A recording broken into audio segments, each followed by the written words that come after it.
திமுகவின் பெருந்தன்மை அதிமுகவுக்கு இல்லை என்று ஸ்டாலின் குற்றம் சாட்டினார். தமிழக சட்டசபையில் மறைந்த உறுப்பினர்களுக்கு வெள்ளியன்று அஞ்சலி செலுத்தப்பட்டது. பின்னர் சட்டசபை வளாகத்தில் எதிர்க்கட்சித் தலைவர் ஸ்டாலின் செய்தியாளர்களுக்கு பேட்டி அளித்தார்.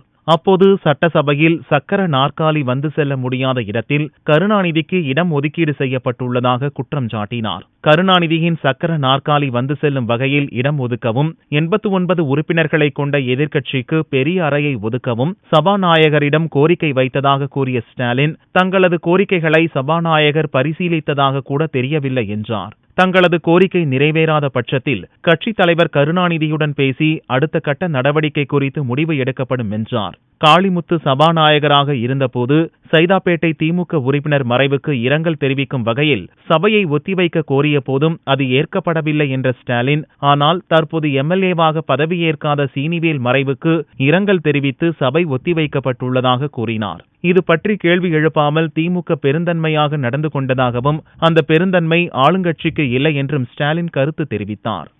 தலைவர் கலைஞர் அவர்களுக்கு சட்டமன்றத்தில் எங்கே இடம் ஒதுக்கப்பட்டிருக்கிறது என்று சொன்னால், வீல் சேர் வந்து செல்ல முடியாத சூழ்நிலையில் 2வது வரிசையில் அந்த இடம் ஒதுக்கப்பட்டிருக்கிறது. எனவே அந்த இடத்துல நிச்சயமாக தலைவர் கலைஞருடைய வீல் சேர் வந்து செல்ல வாய்ப்பில்லை. எனவே வந்து செல்லக்கூடிய வகையில் அவர் பங்கேற்கக்கூடிய நிலையில் வசதி ஏற்படுத்தி தர வேண்டும் என்று அந்த கோரிக்கையை சபாநாயகரிடத்தில் நாங்கள் வலியுறுத்தி எடுத்துச் சொல்லியிருக்கிறோம்.